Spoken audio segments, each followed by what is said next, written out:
Ela é tão antiga e universal quanto o vampiro e o lobisomem. Assim sendo, é de se esperar que a múmia tenha uma larga tradição na literatura fantástica, certo?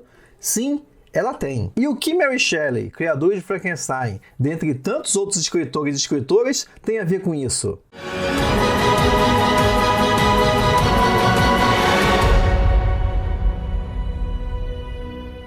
E aí, tudo fantástico com você? O que você conhece da produção literária de contos e romances sobre a múmia? Quando ela surgiu? É isso que você vai ver neste terceiro episódio que celebra a múmia na literatura e no cinema. E fica o convite para você conferir os 2 primeiros episódios da série. E quando a múmia passou a amaldiçoar a literatura? Bom, na visão da editora Paula Guran, em Icons of Horror and the Supernatural, de 2007, foi a Dona Mary Shelley a primeira a relacionar na literatura do século XIX a múmia como uma criatura de horror. E isso está no próprio Frankenstein. Para ser mais preciso, no capítulo 5 da obra, logo após a criatura ganhar vida, em uma cena em que o jovem Victor Frankenstein, afetado pelo que acabou de fazer, descreve um pesadelo vivo. Em um determinado momento, ao falar da criatura, ele diz: "Oh, nenhum mortal poderia suportar o pavor daquela visão. Uma múmia que voltasse à vida não seria tão assustadora." E aqui, nesse ponto, eu quero provocar você que escreve ou pesquisa literatura fantástica. O quanto da criatura de Frankenstein teria sido influenciado pela múmia? Nada? Muito? O quanto Mary Shelley foi impactada pela egiptomania que tomou conta da França nas primeiras décadas do século XIX. Lembremos que no mesmo mês em que Frankenstein foi publicado, janeiro de 1818, o marido de Mary Shelley, Percy Bysshe Shelley, também publicou o poema Ozymandias, em que traz a figura histórica do faraó Ramsés II, um poema que reflete sobre a passagem do tempo e a futilidade dos impérios. Seria a criatura uma versão moderna da múmia? Uma versão high-tech, vamos brincar assim? Fica para você pensar. Frankenstein ainda pode ter exercido influência no primeiro romance, na verdade, a primeira ficção da literatura inglesa estrelada por uma múmia, que é a obra A Múmia, um conto do século 22, de 1827, da jovem Jane Webb, que depois seria conhecido como Jane Loudon. Pois é, o primeiro romance protagonizado por uma múmia não foi ligado ao gótico ou ao horror, mas sim à ficção científica. Aqui, no entanto, a múmia não é apresentada de forma monstruosa. Ela evoca empatia e não horror, porque dá conselhos sobre a política e a vida.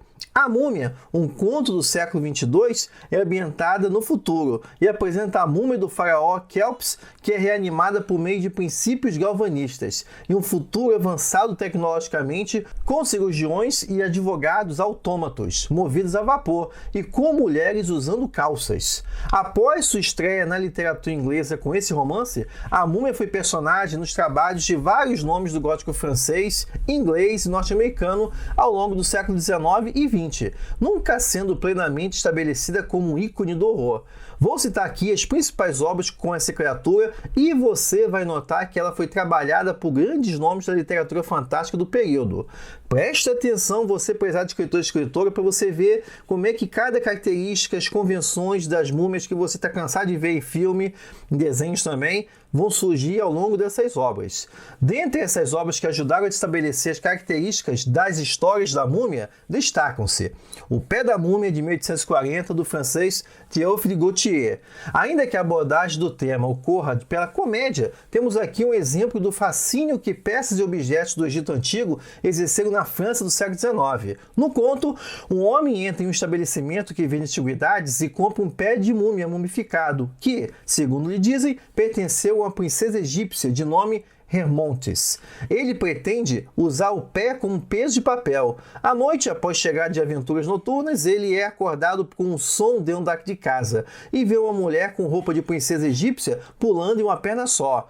A moça explica que seu pé foi roubado e ele concorda em devolver o pé em troca de uma pequena estatueta. Logo, ele percebe que está no Egito e conhece o pai da princesa, que demonstra satisfação com o rapaz por ter restaurado a plena forma da jovem. O faraó pergunta o que ele pode fazer agradecimento ao francês e este pede a mão de Remontes em casamento, que é negado pelo regente por conta da diferença de séculos de idade entre o rapaz e a moça. Abruptamente, ele desperta devido à visita de um amigo e observa que o pé mumificado que estava em sua mesa foi substituído pela estatueta. Aqui é interessante ver que esse conto se vincula à tradição do conto fantástico, do gênero fantástico, de base todoroviana, para ser mais preciso aqui, fantástico maravilhoso. Outro conto nesses primeiros momentos é Algumas Palavras com uma Múmia, de 1845, do Edgar Allan Poe. Primeiro conto da literatura americana a trazer a criatura do Egito.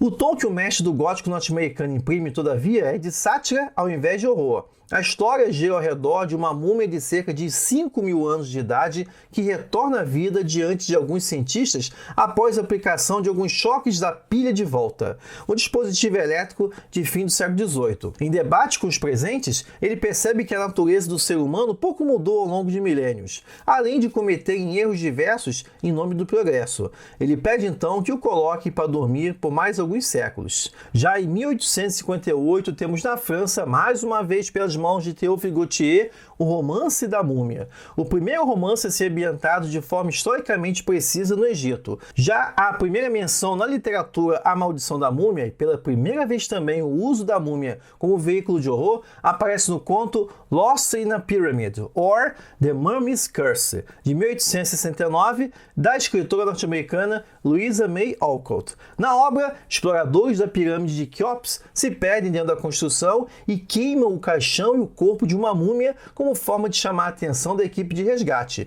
Mas a múmia era de uma feiticeira egípcia, que jurou maldição a quem perturbasse o seu sono. E os exploradores terminam loucos.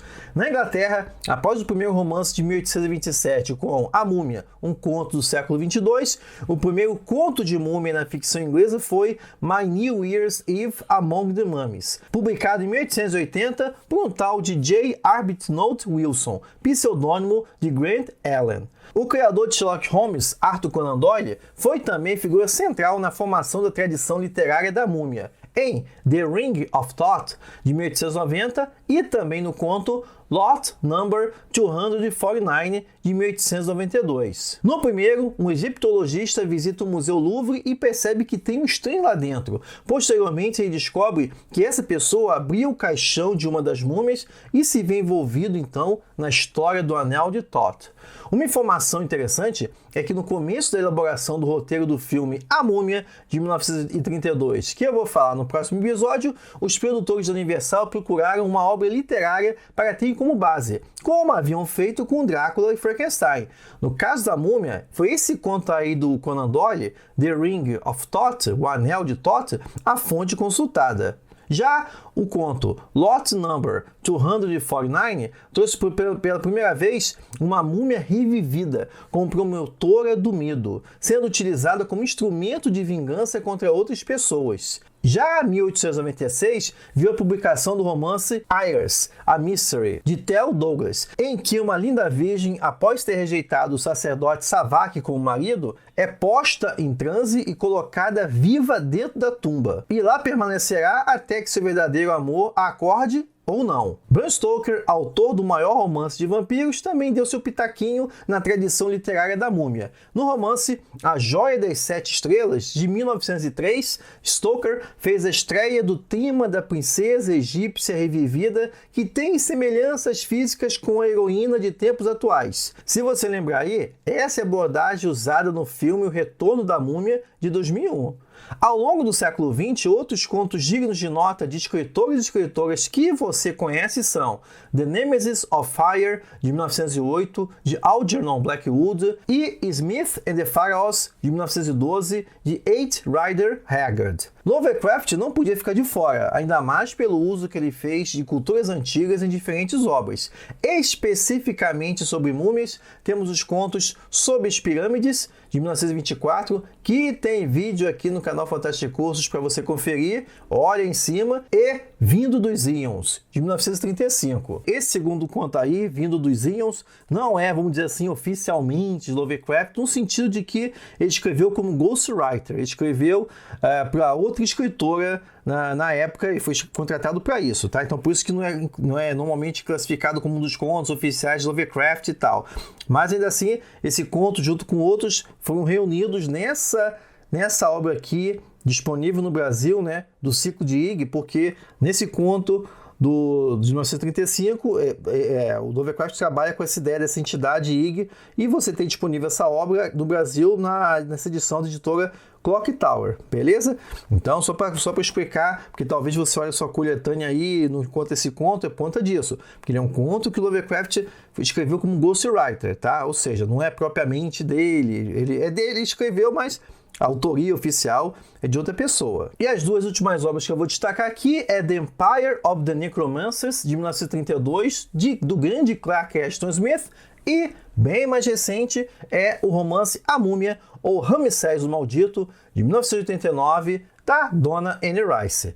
E com tanta representação literária, é lógico que A Múmia também atrairia a atenção do cinema.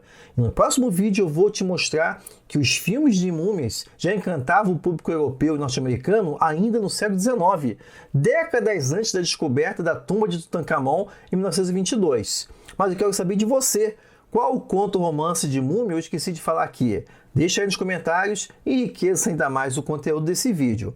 Muito obrigado pela sua presença e até a próxima! Confira outros vídeos como esse na playlist abaixo. E se você gostou desse vídeo, deixe sua curtida e indique o canal Fantástico Cursos para outras pessoas fantásticas como você.